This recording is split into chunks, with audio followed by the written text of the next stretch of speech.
Right. Hello, everybody. Good afternoon, and welcome to this webinar. My name is Louise Allcock, and I am Professor of Zoology at the University of Galway, and I have chaired this project, which has conducted an ecological sensitivity analysis of the Celtic Sea. So you're all very welcome. Thank you for coming. What I'm going to do this afternoon is we're going to spend about 45 minutes of me talking through the project, telling you what we did and what we found, and we're going to follow that with a Q&A session. I have most members of the project group here with us on the call. They've mostly got their cameras turned off at the moment, but when we get to the end of the talk, they will put their cameras on. They're on the panel and they'll be available to answer your questions. It's quite a challenge. The report is 120 pages. There's 700 pages of appendices. It's quite a challenge to get through all that in 45 minutes, but I'm going to do my best. Bear with me. So a brief introduction to the team. We've got 5 members of the original advisory group. That's myself, my colleague in Galway, Professor Mark Johnson. I've got Cormac Nolan, Oliver Tully at the Marine Institute, and Taz Crow at UCD. And then we've had 6 researchers involved in the project in various forms. We have had excellent support from the Department of Housing, local government, particularly Oliver O'Kyler and Joanne Kenny, who have given us a secretariat support throughout this project, which we wouldn't have been able to do it without them. And then we've had amazing data support from the Marine Institute. So that's the team that's done this work. As I said, they're here. These are our objectives. So we had 4 very distinct objectives laid out in our terms of references. I'm not going to read them word for word, but briefly to let you know what they were. It was to undertake a comprehensive screening exercise for possible future MPAs in a defined marine region off the south of Ireland, which I will show you as possible in a moment. And the process was meant to be as consistent as possible with the process that will be forthcoming in the MPA legislation, and also to match with the predecessor study that took place in the Western Irish Sea. And I know that many of you will be familiar with that study, and we really have tried to be as consistent as possible. Occasionally we've deviated slightly, but even in this report that I'm talking about, we've tried to use consistent language. We use the same structure of the report because where the same things come up, it's important to emphasize them and make them nicely comparable. Our second objective was to have open and constructive engagement with government and non-government stakeholders, so that their participation, and we can consider their interests and they can be properly engaged in this process. Our third objective was to make sure that any rationales and recommendations for designation of MPAs in the study area will be up to date and in time for active consideration by the Department of Housing when the MPA legislation comes into force. And finally, we wanted to contribute to and to facilitate possible future identification by the government of viable go-to areas for offshore renewable energy projects in the Celtic Sea, taking into account any biodiversity, environmental, cultural constraints that the project concludes. So those are our very specific objectives. I'm going to return to them at the end of my talk and give you some specific recommendations around each of those objectives that arose from the project. Oops, go in the right direction. So the first thing to consider is what was our geographical area, and it's marked on this map here as AOI, which is our abbreviation for area of interest. It is of course the Celtic Sea, but if you look at the Hydrographic Office's definition of the Celtic Sea, this is not the entire Celtic Sea, and so we've very much referred to it as our area of interest. What is our process? The process has been the same as conducted in the Western Irish Sea study. We have a process where we select the features that we wish to conserve. Then we collate the information and data that we have for those features. We conduct a sensitivity analysis on those features, And then we include all those data and that sensitivity information into conservation prioritization modeling. Throughout this whole process, we wanted to engage with stakeholders. It's part of our objectives. It was our second objective on the list of our terms of reference. But we also knew from the Western Irish Sea study that stakeholders would have preferred greater involvement. And so doing this for the second time, as it were, we were better able to get more stakeholder participation. And we've tried to map it through our process, including in the selection of features, in the collation of data, and in getting people to suggest things that they wanted to see modeled. And of course, the final outcome of all of this is the report, including recommendations, and also a lot of details of our process, our data, and the evidence that we have. Now, this is possibly one of the most important slides that I'm going to show you, because this details the process that we went through. And so to understand all the outputs, of course, it's very important to understand the process that we went through and our methods. And in fact, this slide is a landscape version of a portrait page that is in the report.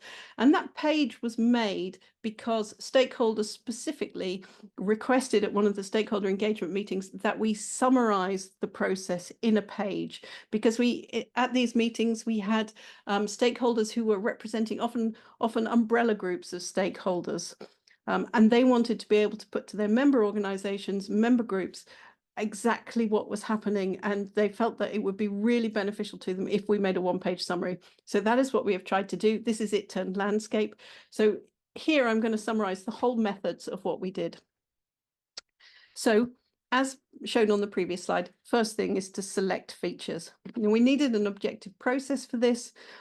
We used a very similar process to the process used in the Irish Sea study. So we had a list of criteria that would make a feature be considered for our feature list. So those were that the features must either be a threatened or declining species, as may be listed by OSPAR or on an IUCN Red List. It could be of recognised ecological importance. It could be broadly representative of Irish waters, and by this we mean things like the benthic broad-scale habitat types that are in the Marine Strategy Framework Directive. It could be an area of known high biodiversity or naturalness or sensitivity. It could be areas that support ecosystem services, or it could be a feature with potential for restoration. But as well as being those, it had to meet some other criteria. It had to be not listed by the Birds and Habitats Directive, because there's already been a large process for features that are listed on the Birds and Habitats Directive. It needed to have a significant range in the Celtic Sea area of interest, because there's no point us studying species, habitats, features generally that aren't important in the Celtic Sea. Where the species was threatened or declining, it had to be without evidence of recent recovery. And the reason for this is that some of the red listings are very old, and there may have been processes put in place to protect that species and recover it, and it may no longer really be a threatened species or not be extremely threatened, even though it's still on a listing, because there hasn't been a reassessment. This was slightly different from what we did in the Western Irish Sea. There we looked at threatened species that were governed by a fisheries legislation, and we said, oh, if they're protected one way, then they don't need protecting this way. But we had a lot of discussions about this, and we came to the conclusion that looking for evidence of recovery, whatever measures might have been in place to protect that species, was a better way of making sure that we got the features that really needed protection on our list.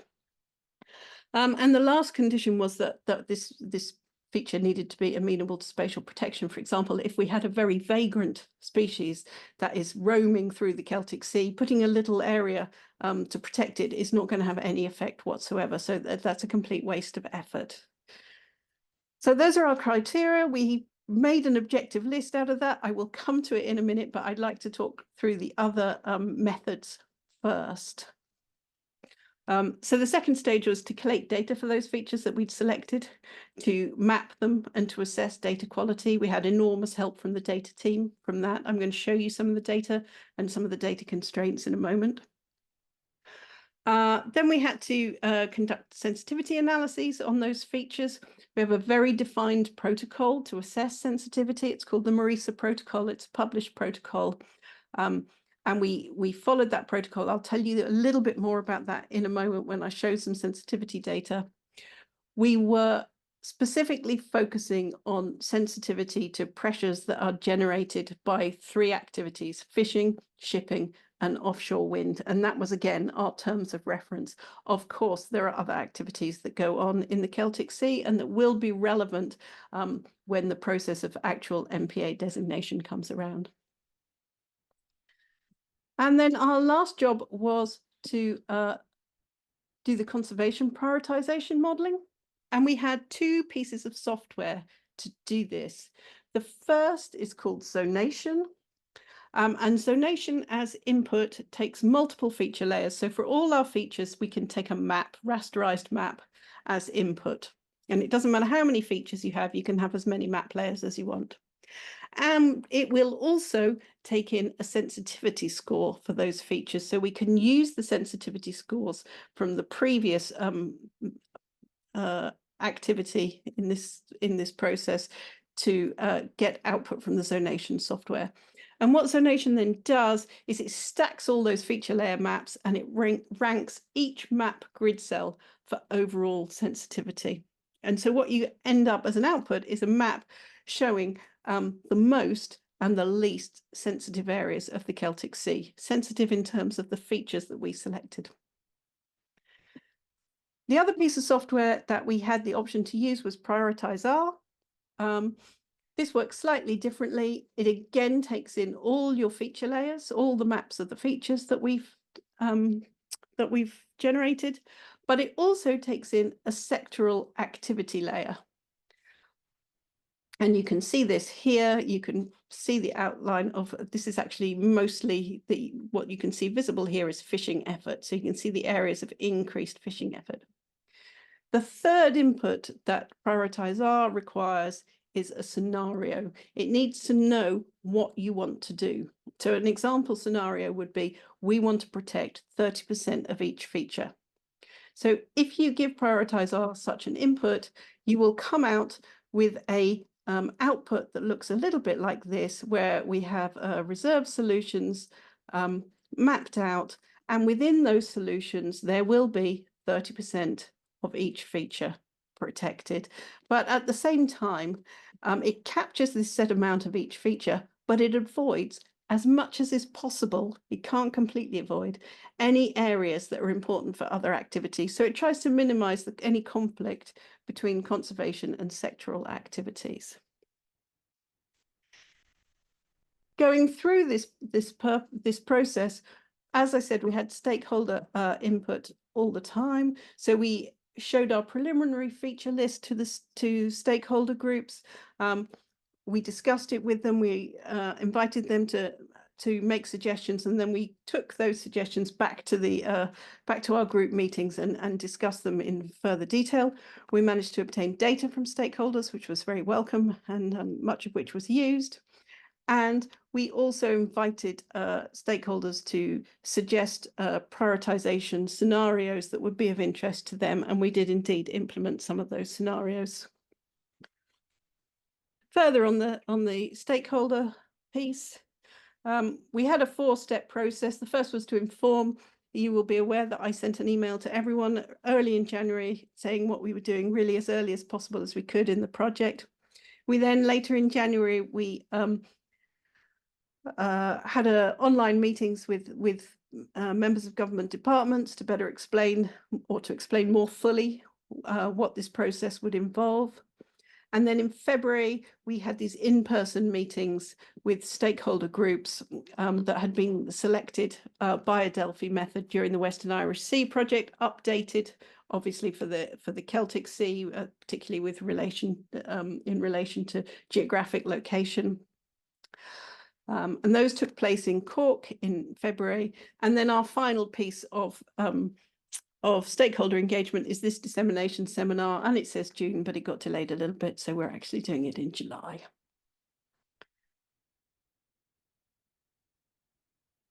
Right, let's move on to results then. So we selected 41 features. 17 of them were threatened species. Of these, 9 were elasmobranchs. There were also 5 threatened habitats. There were 4 features of ecological importance, but actually those 5 threatened habitats are also habitats of ecological importance. But we tended to classify things under one criteria. You only had to meet one of our criterion to qualify for the list. But overall, there were 9 features of ecological importance. There were 13 broadly representative features. These were the benthic broad-scale habitats that occur in the area of interest. And then we had an area of high biodiversity, which is the Celtic Sea frontal systems. And we've called it Celtic Sea frontal systems rather than Celtic Sea front, because it's not only the Celtic Sea front, but that oceanographic feature continues along sort of round the corner left, all along the south coast of Ireland as the coastal front. So we included all that area, and then we had one ecosystem service. If it were possible to include more ecosystem services, I'm sure that we would, but not many of them have been well modeled yet. But carbon sequestration is at the forefront of that ecosystem service modeling, so we were able to include that. I know I don't want to read through this list, but I know if I don't put it up and let people have a look, people will wonder why. So here is the list of 41 features. You can see many elasmobranchs at the top there. You can see from 19 to 31 the benthic broad-scale habitat types. And you can see a few other things there. I think the things that perhaps were perhaps most novel or of interest, like, I'm not sure novel is the right word, but moving away from just protecting a species in the way that perhaps Natura legislation does, is to include things like forage fish because of their ecological importance, to include the carbon sequestration as an ecosystem service, to protect spawning areas, which we have done, and similarly did so in the Irish Sea, actually, and looking at elasmobranch critical egg-laying habitat for those elasmobranchs that do indeed lay eggs. So obviously this list is in the report, but hopefully I've left it up long enough for people to get a flavour of the features we were looking at. So our next stage was to go data gathering. We, and particularly the data team, reached out to a lot of sources. The data team had a particular process for assessing the data. There were some criteria about age of data, about spatial extent of data, which obviously needs to be in our area of interest, but then also how they treated the data so that us as an advisory group received that data as gridded geotiffs. For our conservation prioritization modeling, we needed rasterized geotiffs with a set cell size. And so the data team provided the data to us in 1 by 1K cells. At the same time, they put the data out onto a ArcGIS web server for us so that we could look at the data easily as it was coming in, so that we could have constant discussions with them about the data and where it was coming from and what else might be out there and what else we needed. So they were really provided excellent support. Let's move that on. So examples of the sort of data that we got. I'm obviously not going to show you it for all 41 features, but here on the left, you can see modeled data for shagreen rays. And this actually came from French researchers who kindly supplied it to the data team. And on the right, you can see a completely different data set for circulittoral sand, which is one of the broad-scale benthic habitat types. Just to show you something a little else different. On the left here, we have the data for kelp. In fact, there were lots of different data sources for kelp. So we ended up with lots of geotiffs with different places recording kelp. And in this case, we were able to then sum them all and get a more comprehensive map. And then on the right there, you have juvenile blue skate. And this is one of the areas where we had to be a little bit more creative. Not all life stages of skate are probably amenable to spatial protection. So in this case, what we had, the data team pulled out skate below a certain size from the data that had been provided for, and we were able to find a cluster in this area of the Celtic Sea. And so we've placed a polygon around that. So from this, you can see that there were different ways of treating the data. In the report appendices, in Appendix 5E, there is complete detail of what we did to generate each of these data sets. And also in the case reports for each feature, which I will talk about a little more in a moment, we show exactly which data were available and whether they were used or not. So we also had to, make some assessments of data quality. So we have this table defining data quality. This is, in my opinion, one of the hardest things that we actually did, because no data set is the same as another data set. So it's actually incredibly difficult to talk about quality of data objectively, because everything is different and everything is a gradation. And also, data that is collected for one purpose might be really good quality data for that purpose. And when you try to repurpose it for another purpose, it cannot be good quality. And so we have a category down here, which we just called unsuitable for CP, which is unsuitable for conservation prioritization.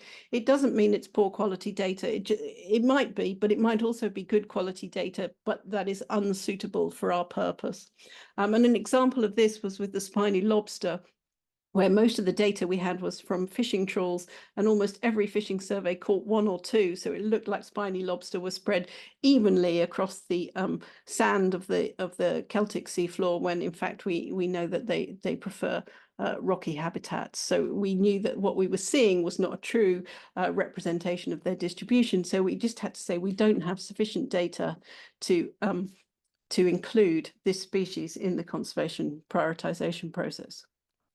And in fact, that ended up being true for 10 of our features. We lacked data that was suitable for conservation prioritization.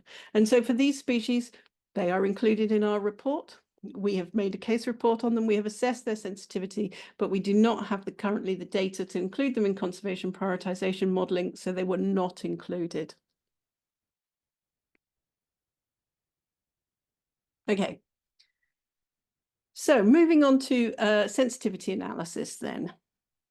We assessed the sensitivity of all 41 features to pressures associated with our focal sectoral activity. So that was fishing, ORE, and shipping.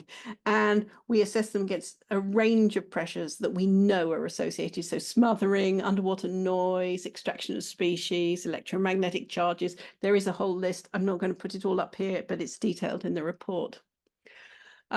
What the protocol we followed, what it does is it uses available evidence, so mostly scientific literature, to categorize resistance and resilience for each feature to each pressure.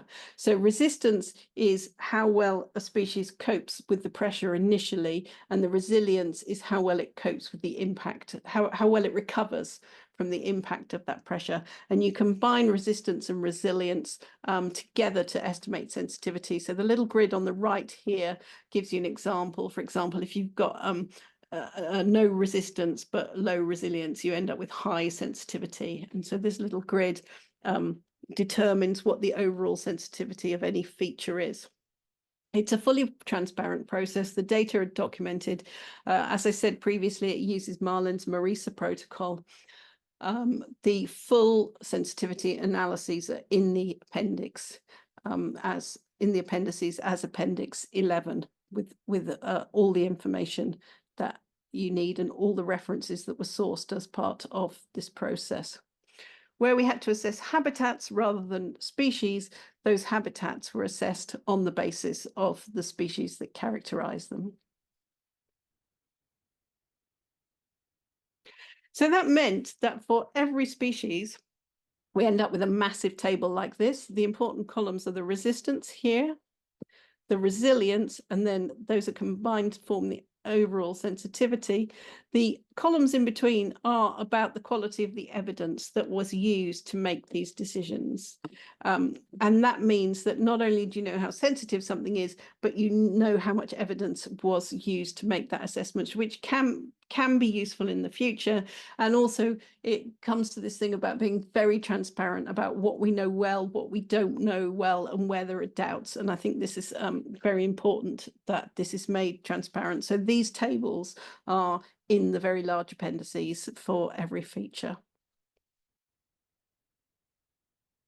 And also in the appendices, as Appendix 10 is, as I said, a case report for every feature. So this is the case report for flapper skate, put on this slide here. And you can probably just about see that we have some background information. We have some rationale for spatial protection in the Southern Celtic Sea. How did it get onto our feature list, for example? Then we have the sensitivity assessment, a summary of what we found in that process of generating the sensitivity table. We have a map. Well, firstly, we have its global distribution, but then we have a map with all the different data sources that we had for flapper skate. And we also had some information on further research needs and the references that were used to generate this information. And there is a case report for every feature that we considered in Appendix 10 of the very large appendices PDF. Appendix 11 then is the sensitivity tables that are used as the basis for the words about sensitivity in these case reports. Okay, so I've talked about selecting features, I've talked about data, I've talked about sensitivity analyses. I just wanted to come back to this slide before I talk about conservation prioritization, mainly because I think it's important to remind everyone how this works, because not everybody is familiar with it. So I'm going to look at zonation software first, then I will look at Prioritize R. So just wanted to make the point here, remind you what goes into zonation software. So it takes multiple feature layers. It can, but it doesn't have to, take sensitivity scores as well. And then it stacks maps and it ranks each grid cell for overall sensitivity. Okay, so if we do this, right, and this is not taking, this maps generated here are actually not taking the sensitivity into account in terms of our sensitivity analyses. What it's doing here is it is looking at the footprint of a feature. And if the footprint of a feature is very small, then it gives a higher sensitivity score to the cells that have those feature. Because obviously if you impact those cells, there is less of that feature elsewhere. You're really damaging that feature because it only occurs in one or two places. Whereas if the feature has a massive footprint, which you know, an example of this would maybe be offshore circulittoral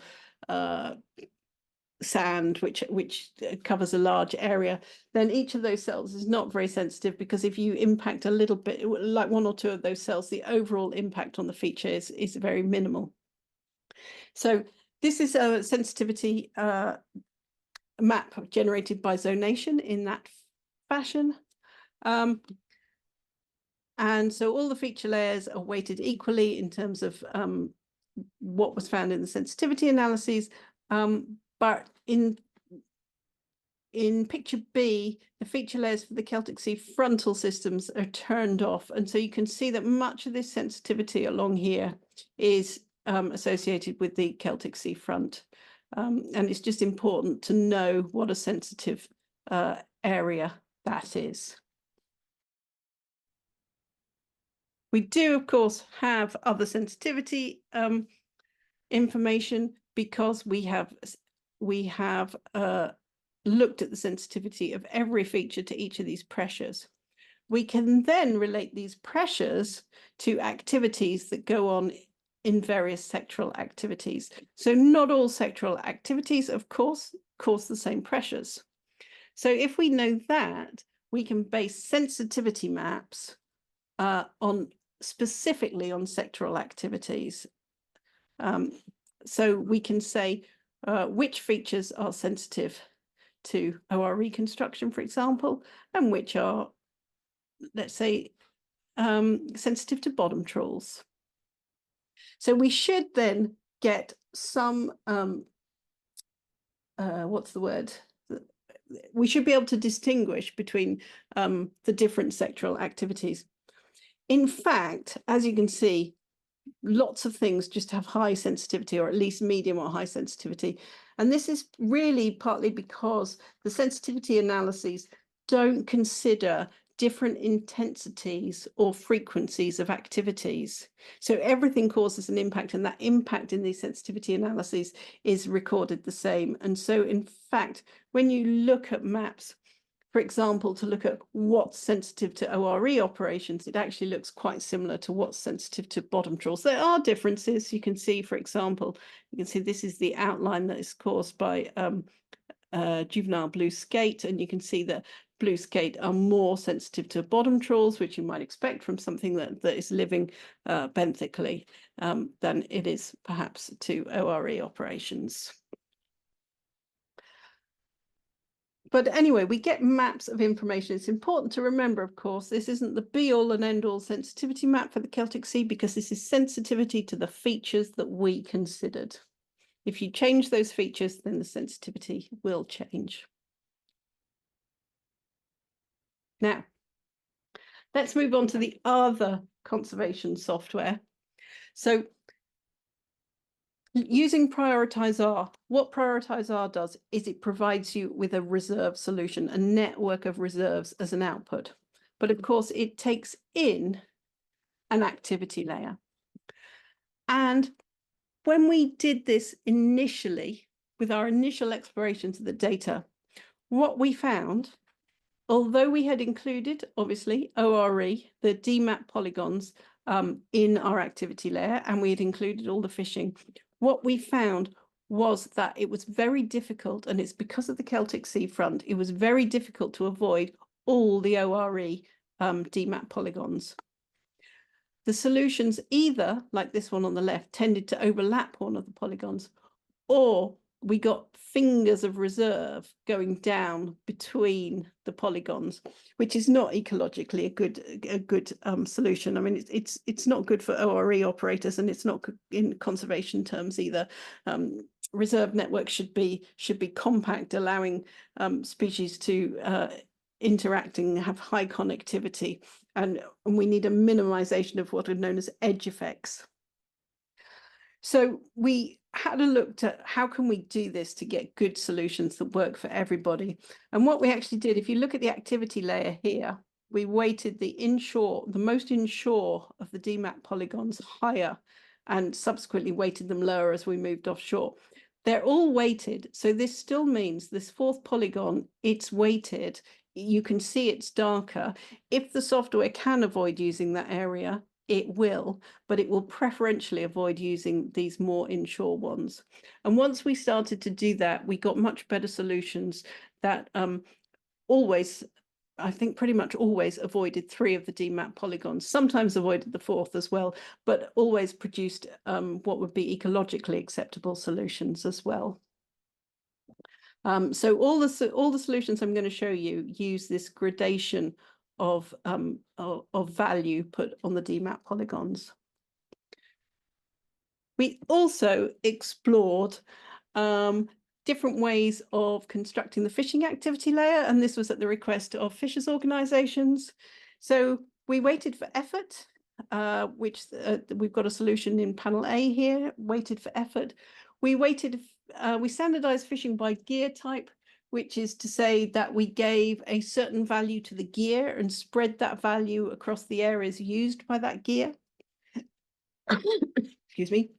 That may sound a little bit complex, but it's important because some gear types can only operate in a limited space. If you're dredging for scallops, you can only dredge where there are scallops, and you've only got a small footprint.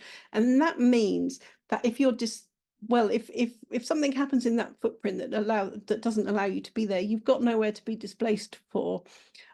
So there's an argument that it would be better to avoid those areas than avoid areas where, for example, pelagic trawling is taking place, which has a very broad footprint and can be more easily displaced. So that's a different way of looking at the data, and we did that in panel B. We looked at the economic value of the landings, and we weighted this map according to what was landed from each trawl location, and that is the solution here.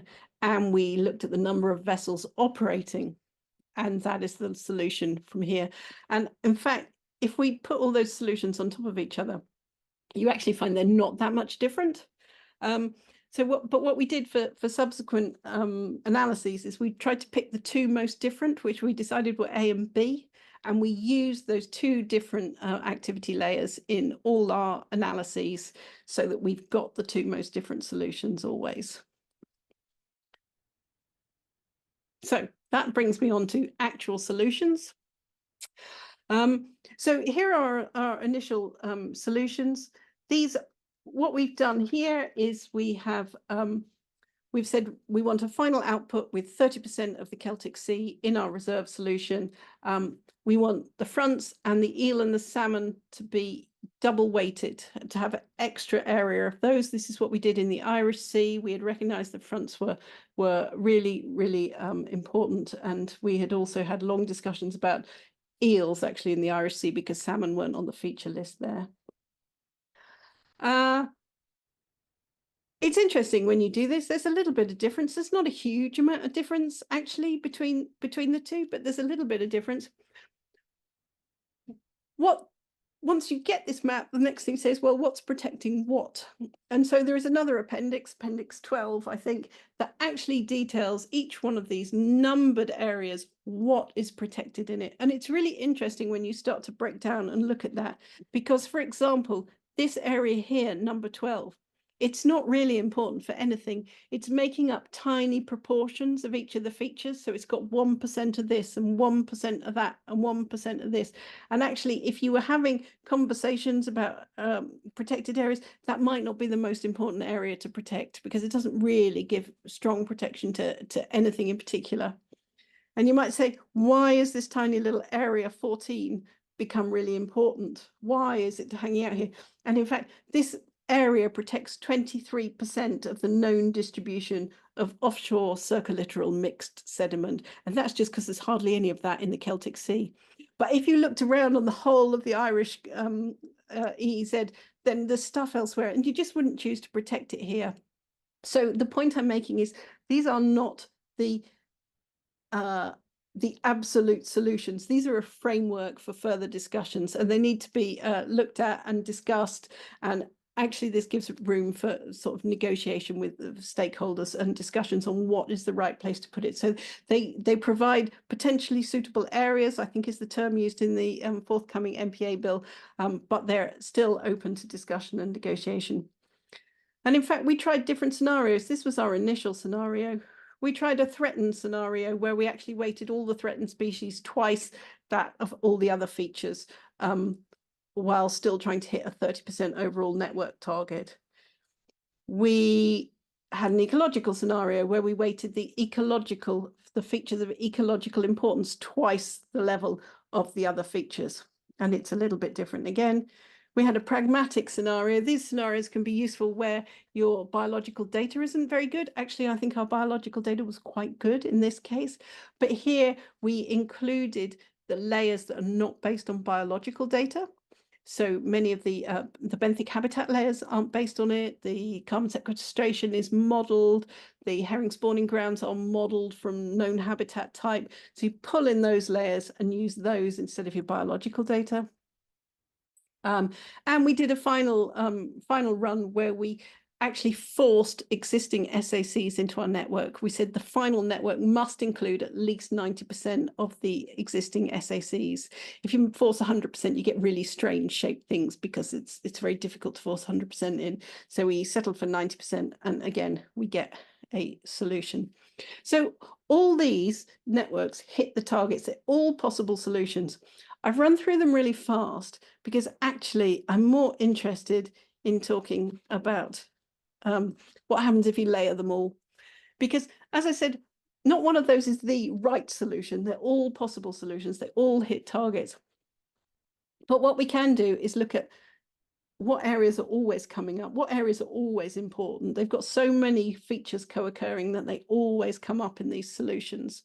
And we do have some areas. So this is a sum solution of all 10 solutions that I just showed you, layered on top of each other. And the black outline shows areas that occur in at least 5 of those solutions. We didn't pick 5 for any reason except that if you pick 5, you get about 30% area. So this black outline now is about 30% of the Celtic Sea, which of course is what the international agreements for MPAs are.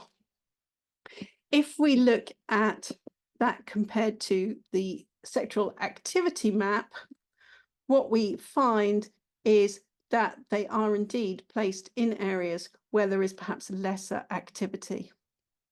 And it also avoids mostly the polygons proposed for ORE, and certainly avoids the most inshore polygons.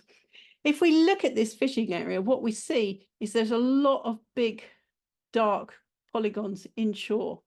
And yet the data offshore is much more nuanced. This is a problem with the data. We have really good VMS data from offshore, but for vessels less than 12 meters, all we know is the general area that they fish in, and therefore we're not using the software to its full capability because we just don't know where the fishes are. If we look at the middle panel, B, we can see those areas laid on top of the sensitivity map.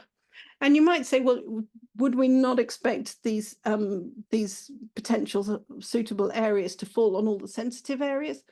But no, we wouldn't, because even if, for example, circa little offshore sand is, or circa little coarse sediment is considered it's low sensitivity because it's got such a large footprint, we still want to conserve 30% of it because it's still an important habitat representative of the Celtic Sea. So there will always be some areas of low sensitivity involved in the network, but the sensitivity overall does give a nice picture of where areas are sensitive to activities. I'm conscious of time and I must push on, but just I want to point out something about the offshore and circulittoral rock and biogenic reef, because when we looked at these maps, there's a little bit of offshore rock out here and there's almost no offshore rock in the Celtic Sea. And this is really interesting. You can see where obviously fishermen avoid it. There's a little blank here in the activity layer. But there's an SAC out here in UK waters called Hague Fruss, which is a beautiful habitat of offshore rock. We have in this project only thought about what do we do in the Celtic Sea. But of course, when you think about MPAs more generally, you need to think about connectivity and transboundary issues. And we need a network across Europe. So actually, this might be very complementary to the Hague Fruss SAC in UK waters. We know nothing about it at this time, but it's definitely an area that's actually worth a second look when we think about broader areas than just the Celtic Sea. Right, I'm conscious of time. I want to say a little bit more about stakeholder engagement before I wrap up with the recommendations. I've already talked about how stakeholders were able to comment on features, how they gave us data and how they suggested some of these conservation scenarios, prioritization scenarios. For example, increasing the value of threatened species was one of the scenarios suggested by stakeholders, and the looking at the different fishing ways of looking at the fishing activity were suggested by stakeholders. So there was a lot of input, and we did use a lot of that input. But also want to say something about the stakeholder meetings and submissions. We got very positive feedback. Of course, we got pushback on certain things, and there were robust discussions in our stakeholder meetings.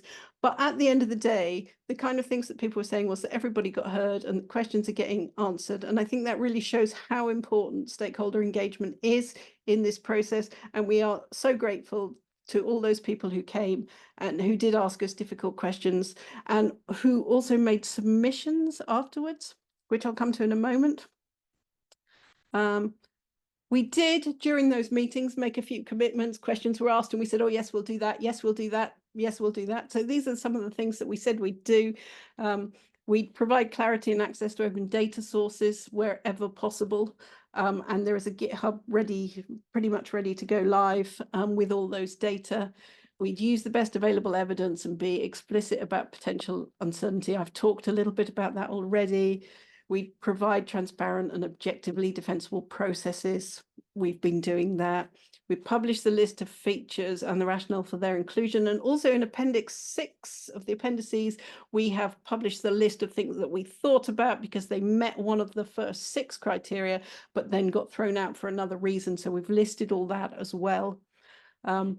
We have made clear all the way through that this is not about designating MPAs. We're suggesting some suitable areas and they'll have to be taken forward under the MPA legislation.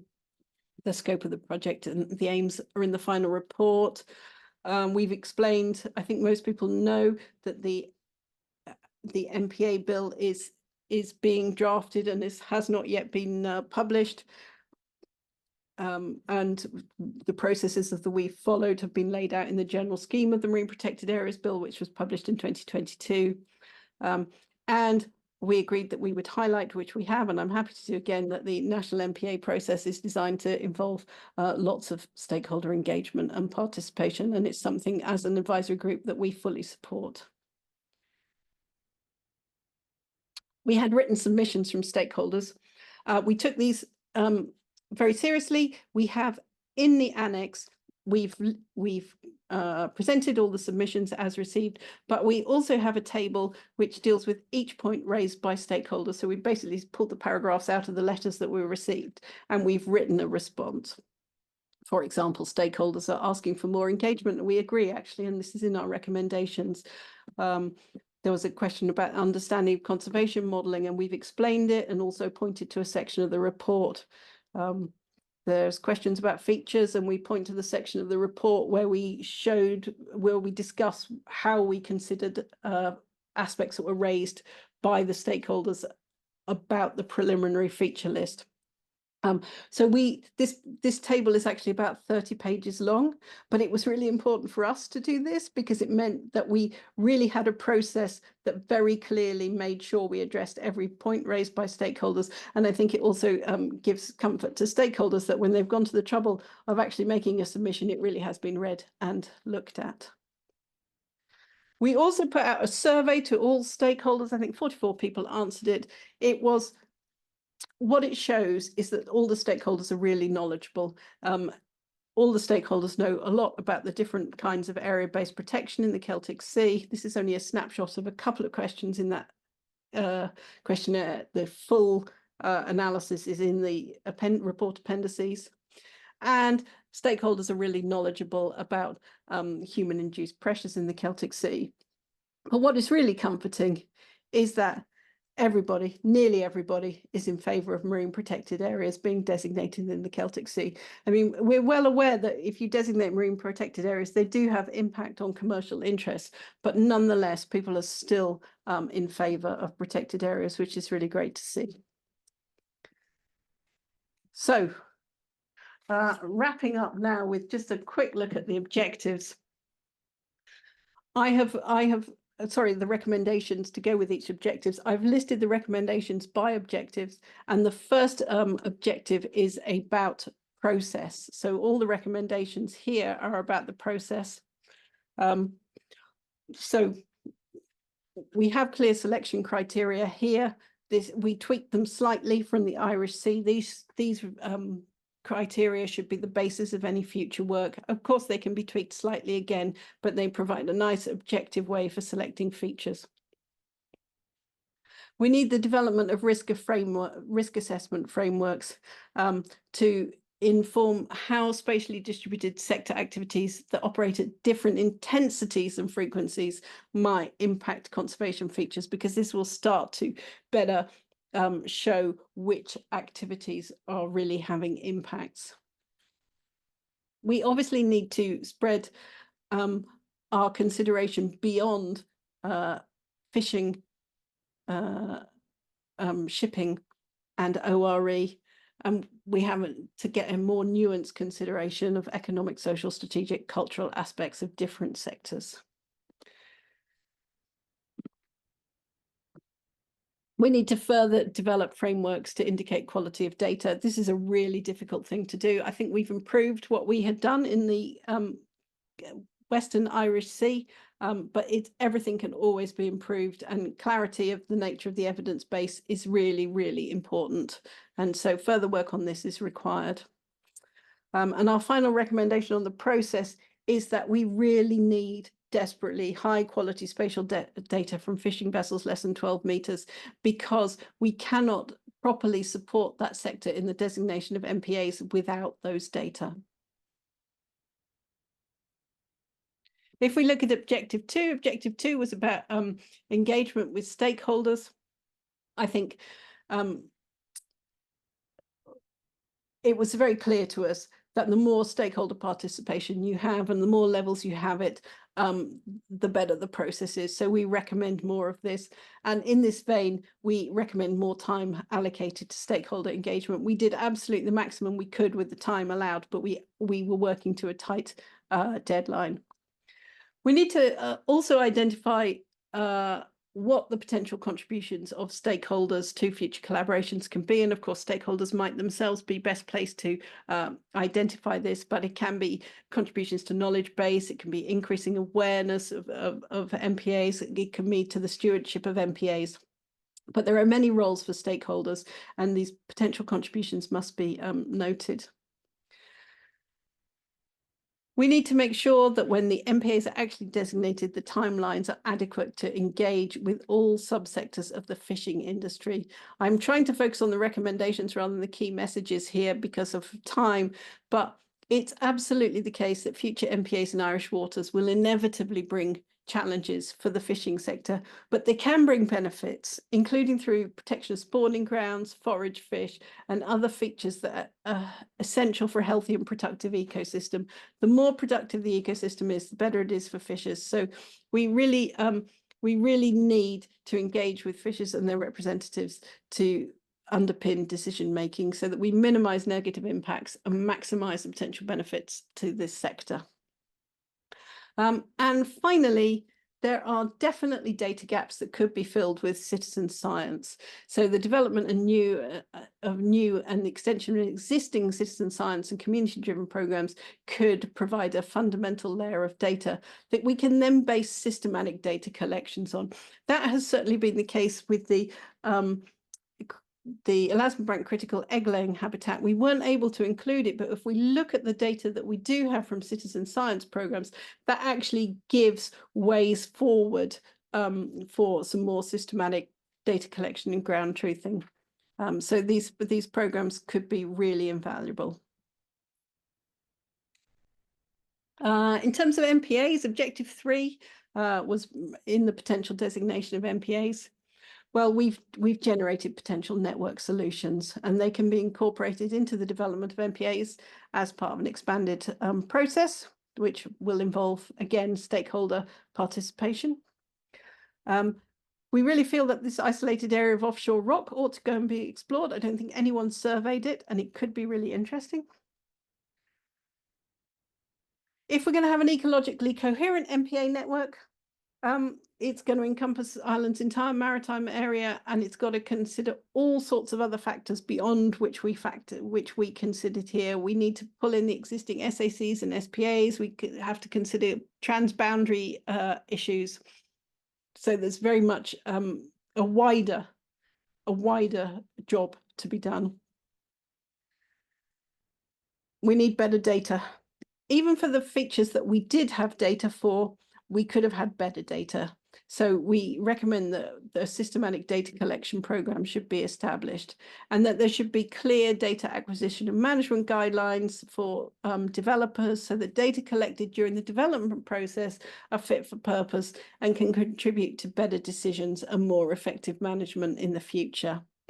And we would really like to see data in a single hub that can be used by everybody. Chasing little bits of data, as we did for this project, it's really hard work. For the 10 features that we couldn't include, we really urgently think that distributional data should be sought for these. We would like to see them included by the time the MPAs are actually designated.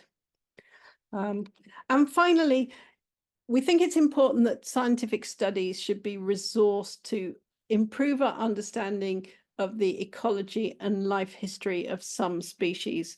So there were some species, what comes to mind is poor beagle, and we had a lot of discussions about, is it amenable to spatial protection? And what turned out was that its life cycle and where it goes during its life cycle and its behavior during those times were not well known enough to actually say, oh yes, they come here when they're pupping.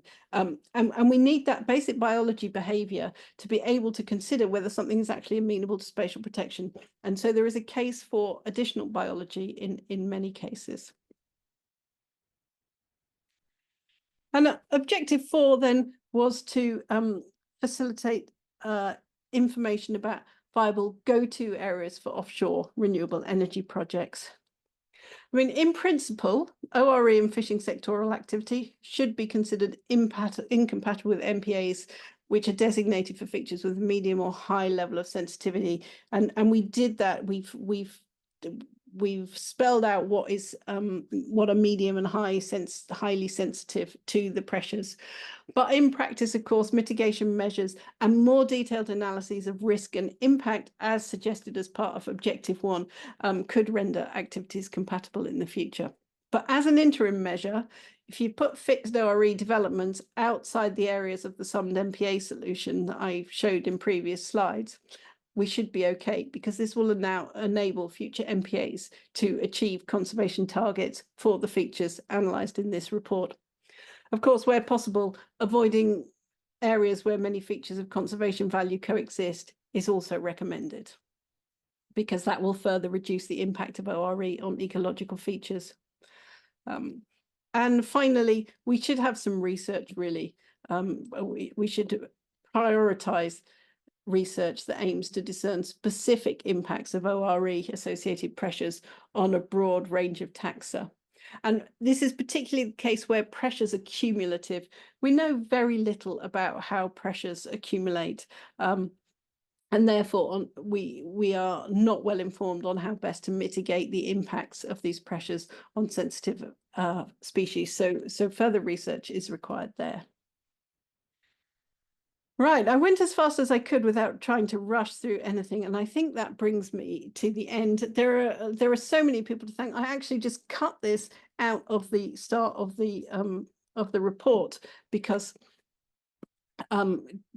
it was the best way of capturing everybody. I really want a huge thanks to all the stakeholders and all the experts who gave us advice.